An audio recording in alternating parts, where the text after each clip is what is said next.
I've spent years building the most accurate military branch picker I could possibly make. 10 questions, 6 branches, 1 weighted score. And here's the part that matters. Every answer changes your score differently. So 2 people can answer almost the same way and end up with completely different results. By the end of this video, you'll understand exactly what each question is actually asking. Then the calculator in the description will score everything for you in just a few seconds. But don't jump to the calculator just yet. If you just click buttons without understanding what these questions are actually asking, then your result is useless. I'm going to walk you through the questions first, then you tap your answers to find out where you land. You might be surprised where you end up.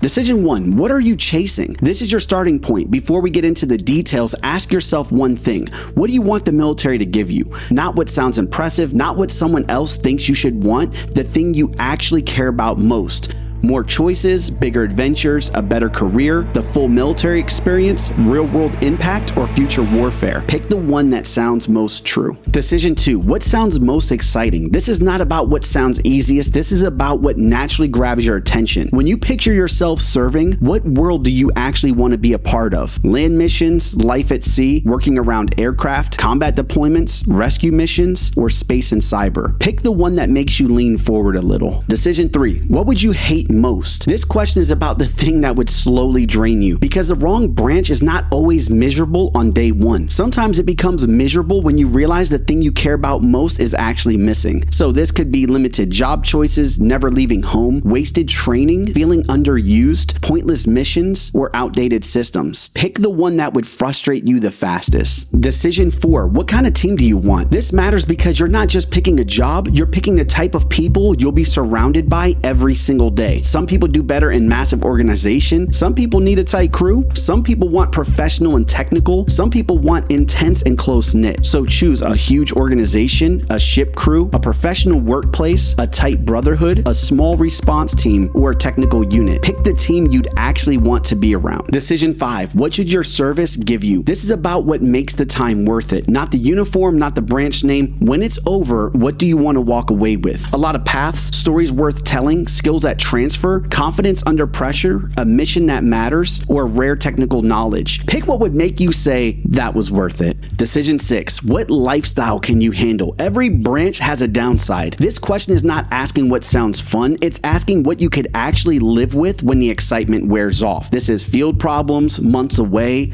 base life, less comfort, urgent calls, behind the scenes work. Pick the one you could tolerate the best. Decision 7, what do you want to be around? This is about your actual work environment, not the idea of the branch. The world you'd be stepping into every single day. This could be vehicles and weapons, ships and aircraft and technology, infantry and combat culture, boats and emergencies, satellites and intelligence. Pick the environment that feels most like your lane. Decision 8, what matters more? This is the priority check. When the branch gets hard, boring, annoying, or nothing like the commercial, what thing would still make it worth it? Is this job control, travel, quality of life, pride, purpose, or specialization? Pick the thing you would care about the absolute most. Decision 9, what would make you feel useful? This is about where you get your sense of value. Some people feel useful when they're part of something huge. Some people feel useful when they're doing something skilled. Some people need to see the impact directly. So this could be supporting big operations, keeping missions moving,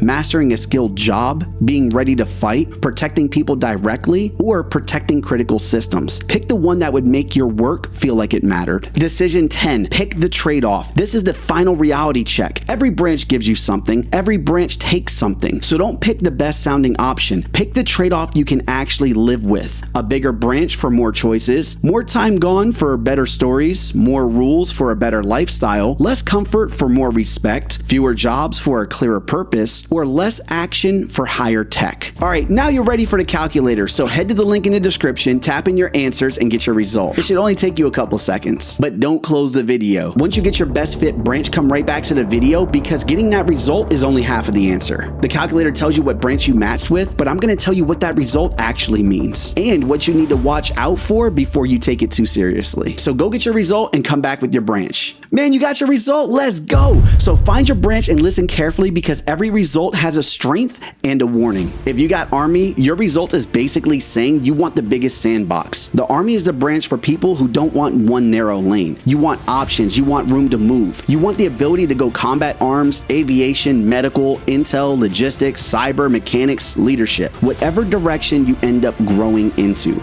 And that's the Army's biggest strength. It is massive, which means there are a lot of doors, but that's also the warning, because when a branch is that big, your experience can be completely different depending on your MOS, your unit, your leadership, and where you get stationed. One soldier can have an incredible career. Another soldier can be sitting there like, man, I have made a horrible life decision. Same branch, completely different experience. So if your result was Army, don't just walk into a recruiter's office and say, I want to join the Army. That's way too broad. You need to walk in asking about those specific jobs, specific contracts, bonuses, training pipelines, and what is actually guaranteed in writing. Because the Army can open a lot of doors, but you got to choose the right door to go through. If you got Navy, your result is saying you probably don't want a boring life. You want movement, you want stories, you want to go places, see things, and be part of missions that feel bigger than whatever town you came from. That's where the Navy makes sense. Ships, aircraft, global operation, ports, deployments. The Navy can give you a version of military service that feels like you actually left the world you knew.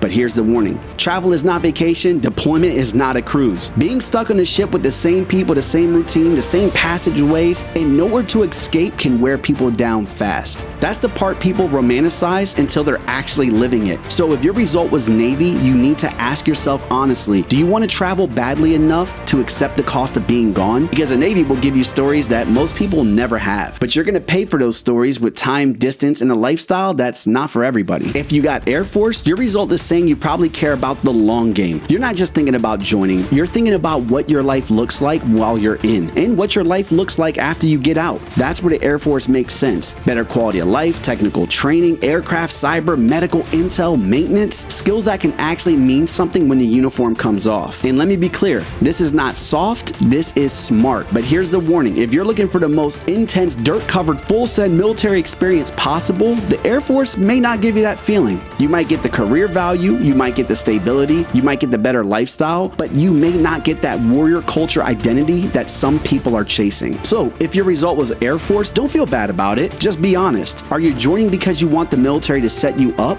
or are you joining because you want to prove something the hard way? Because those are two completely different reasons. If you got the Marine Corps, your result is saying you probably want the full military experience, not just a job, not just benefits, not just a uniform. You want the culture, the pressure, the standards, the pride, the thing people carry with them long after they get out. That is where the Marine Corps makes sense. The Marine Corps is not trying to sell you comfort, it's selling you identity. But here's the warning. A lot of people want to be called a Marine. Not everybody wants to live like a Marine. Those are not the same thing. The title is the cool part. The lifestyle is the cost. So if your result was Marine Corps, ask yourself honestly, do you want the whole thing? The suck, the standards, the lack of comfort, the chaos, the pride, the brotherhood, the combat culture, all of it. Because if you only want the title, you are going to hate the price. If you got Coast Guard, your result is saying you probably want the mission to feel real, not theoretical, not someday, not buried behind 15 layers of command briefs and PowerPoints. You want to feel like the work actually matters right now. That is where the Coast Guard makes sense. Search and rescue, law enforcement, maritime security, disaster response, protecting people, saving people, showing up when something is actually happening. It is one of the most overlooked branches because it does not always get talked about like the big war fighting branches. But for the right person, that is exactly the point. You are not chasing the biggest branch, you are chasing a clearer mission. But here's the warning.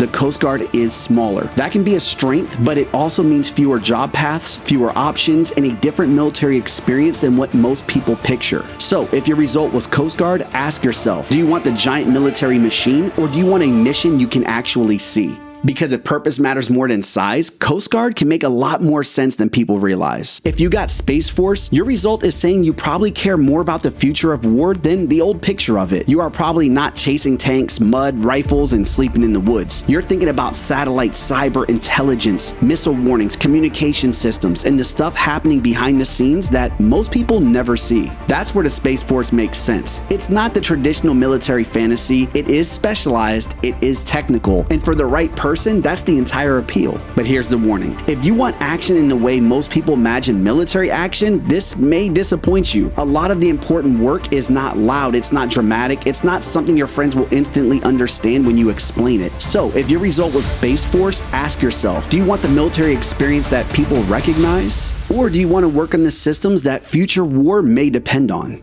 Because those are not the same thing. Here's a part I need you to understand. Your result is not a contract, it's just a starting point. The calculator tells you what branch fits your priorities best, but the branch is only half of that decision. The job matters more. You can pick the right branch and still hate your life if you pick the wrong job. So before you sign anything, ask about the actual job, the training pipeline, the contract length, the duty stations, the promotion path, the quality of life, and what transfers after you get out. And most importantly, if it is not in writing, it doesn't exist. Hey, before you go, I had to take my own test. Look, as a Marine veteran, it gave me Air Force.